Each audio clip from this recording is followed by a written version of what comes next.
మన కర్నూల్ మద్దూర్ నగర్లో famous shop అయిన Shameer mutton and chicken centre నుండి నాణ్యమైన స్కిన్లెస్ చికెన్ ను కొని ఇంటి దగ్గరే శుభ్రంగా కడిగి 20 రకాల ఐటమ్స్ తో తయారు చేసిన హోమ్ మేడ్ స్పెషల్ మసాలాలతో బాగా మ్యారినేట్ చేసి ఉంచుతాం. ముందే మసాలా కలిపి ఉండడం వల్ల ముక్క మసాలాను బాగా పట్టుకుంటుంది మరియు సాఫ్ట్ గా ఉంటుంది.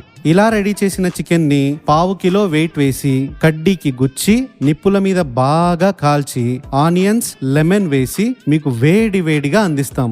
బిర్లా గేట్ వెళ్లే దారిలో వాల్మార్ట్ ఎదురుగా ఉన్న రాయలసీమ చికెన్ కడ్డీలు. షాప్ టైమింగ్ సాయంత్రం 6 గంటల నుండి రాత్రి 10 గంటల వరకు. عندي خوش فصلة يا اخي تفوز والله خوش رقصة يا اخي دوس عندي خوش فصلة يا اخي تفوز